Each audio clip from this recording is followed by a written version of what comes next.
thank you so much for joining me today. My name is Mademoiselle Lynette, and you can find me online at www.conjureknits.com.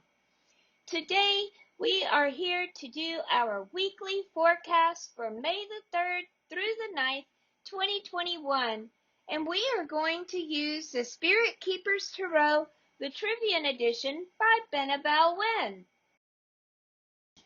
Before we get started, I would like to say thank you for viewing my video. If you haven't already done so, please go ahead and hit that subscribe button, smash that like button, and click the little bell so that you'll receive notifications of when I go live or upload new videos. I do try to stay pretty busy here on my channel. I do a card of the day reveal every day. I do all 12 zodiac signs for the monthly Teroscopes. I do the weekly forecast on Mondays. On Sundays, we have the Conjure Crew with myself, Mambo Tanya, and the Black Bonnet Witch. On Wednesdays, we have a virtual book club. We are currently reading Enchantment of the Fairy Realm by Ted Andrews, and it has been fantastic. We have been learning so much. It is so much fun. It really is. And I randomly pop on and do free readings from time to time. And I also, a couple times a week, I will pop on and do Pippa Time. Now, Pippa Time is something that's a little bit different, and it is random because, well, I can't control the weather. Basically, what I do is I take my little dom for a walk and talk about random stuff. So, as long as the weather permits, I will do that. Alright, I feel like I have rambled on long enough, so without any further ado, let's go ahead and get started. Card number 1. What spirit will be most present this week? And we have Sacred Cinnabar, Ace of Swords. This is the root of the powers of air. When spiritual alchemy of air is about to materialize in your world as intellectual property, achievement of glory, social advancement, or that which shall become memorialized in written form, documented. The Ace of Swords is the card of actualization in alchemy. It is realization of your magnum opus ready to enter physical form. Alchemically, the Ace of Swords corresponds with Mercury. Cinnabar is refined Mercury in a brilliant scarlet form, hence the alchemical phase named Rubideo, associated with the element of air. Glory and success is imminent. The elements of your great work have come together and consummated. All that you have worked hard for shall culminate in attainment. The sparks for victory and conquest have ignited around you and for you. The masterpiece shall be complete. The deed shall be done. Yet the Ace of Swords is not victory itself. It's the foretelling of victory, while itself is presented to you as a challenge. You have to accept the challenge to achieve the promised victory. Cinnabar is the key to producing the Philosopher's Stone, mythologized to resemble a ruby. In medieval Chinese alchemy, cinnabar was believed to be the critical ingredient in the elixir of immortality. When cinnabar is heated, it produces quicksilver, or, as most of us know, mercury. Now look at the card. Above to the sword's right is a palm leaf symbolizing victory. To its left, red hollyhock for ambition, and thus cinnabar is the stone of victory and ambition. The Ace of Swords is coming to you as a talisman for ensuring your victory and a prophecy that your ambitions are to be consummated. Courage and strength are the final measures to produce sacred cinnabar. The Ace of Swords is the quality of enforcement. Card number 2. What is in my highest interest to make this week's priority? And we have the Archangel of Glory, King of Scepters. The angelic title for the King of Scepters is the Archangel of Glory, a patron of the arts and a bringer of salvation. This is the angel of glory and grace. His symbol is both the flame and the papyrus scroll, representing wisdom and knowledge. The Archangel of Glory is a divine teacher of the arts and all forms of scholarship. This is the angel now by your side to facilitate success in artistic, literary, academic, or scholarly endeavors. He is also known as having the sharpest and clearest vision of all the heavenly spirits, and is now present to lend his sight to you. The Archangel of Glory was once also the patron deity of the Delphic oracle, and so your attunement to the King of Scepters brings you closer to the gift of prophecy. Those to whom this king appears will have innate affinity to the arts, music, poetry, and to the science of medicine.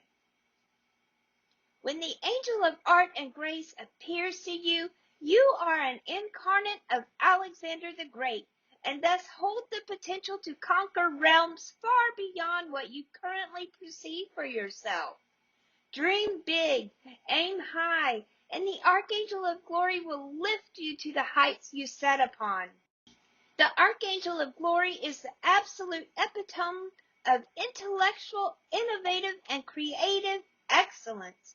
This is the angel who makes an appearance to you when you've been ordained by the powers that be to be more motivated yourself so that you can motivate others, to quell your own fears and anxieties so that you can placate the fears and anxieties that others are feeling, and to replace uncertainty with calculated risk, self-confidence, and visionary thinking. Card number 3. What do I need to be mindful of and prepare for this week? And we have the Dynasty, 10 of Orbs. The Dynasty is wealth multiplied. In the foreground, the old man faces the young man. They personify inheritance, legacy, and the multi-generational dynasty. This card portends advancing prestige. The dynasty is a spirit of collective power that strengthens a tribe. The theme here is successorship. It can also suggest the personal impact on you of much greater national or global affairs. Something greater is going on in the collective has reached down to directly affect you at the individual and personal level. What the 10 of Orbs portends is gains to be had from that impact. The 10 of Orbs can also indicate the gift of good physical health or a reawakening of your strengths. While the 10 of Orbs marks a pinnacle of material wealth and success, the Book of Thoth reminds us that the success will quickly go inert, and from that inertia, degenerate and rot, if the pinnacle is not immediately put to productive use towards the greater good. Thus, with the benefits and gains you shall reap, you must direct those benefits and gains towards a greater good. Do not harvest all of the blessings for yourself. The spirit of the dynasty, with its influence from Mercury in Virgo, can signify social influence or even ideological influence, the power and capacity to sway culture. The dynasty appearing before you can also signify excellence in the arts and letters, scholarship, education, or occupational training. By combining the cards from this week's reading, I was able to come up with the I Ching of Da Chu. And no, I did not sneeze. That's the name of this I Ching, this hexagram. Listen, you hold great power and potential, but restraints are necessary to temper that power and keep it under control. The mountain visible above the heavens is emblematic of your great power and potential. At hand is how you can tame that great power and potential. Power must be controlled. Limitations must be imposed on yourself to keep you on the noble path. You must study the words and deeds of the great and the wise before you. That way you can build and develop your virtue. Do not eat meals from home. Officers of the nation should not accept offers of benefit from their nation.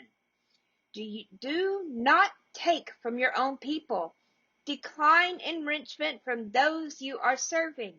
If you forbear from accepting rewards or compensation for your service to the public, then your forbearance will bring you even greater prosperity than those offered rewards. Crossing the great stream or undertaking difficult and challenging enterprises will be followed by meritorious achievement, an auspicious omen for great undertakings, advantageous for you to proceed on your endeavor. Okay, so now let's take a look at the bigger picture here. Card number 1, what spirit will be most present this week? We have the Sacred Cinnabar. This is about, it's kind of like building your name, building your brand, building your business. You're starting to get more recognition, having more of a presence on social media. Your name is getting out there. It's like you're coming up. This week is about coming up. It's the start of something that is so successful and victorious. You're rising up. All right, card number 2, what is in my highest interest to make this week's priority? You have the Archangel of Glory. This is about being crafty, doing your craft, making things, and it's really, really, really about studying. Also, if you go back to the Sacred Cinnabar, that was, having to do with education and scholarships. And so this week really might be, if you've got kids in high school, start seeking scholarships for college, maybe scholarships for high school, junior high. All kinds of schools have scholarships.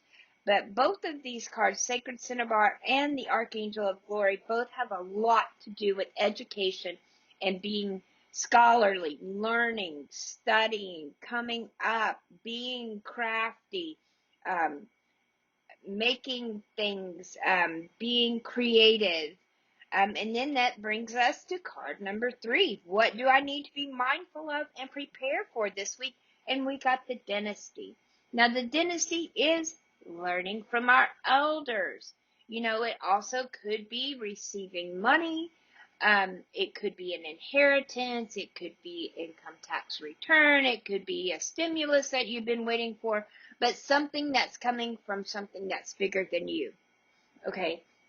So there is an abundance coming from you, whether that, it could be, most of the time it is monetary, but it could be intellectual abundance, because they show you learning from your elders. And that kind of plays back into, if you want to look at the spiritual aspect of this reading, it kind of plays back into being a scholar, getting an education, doing all these things.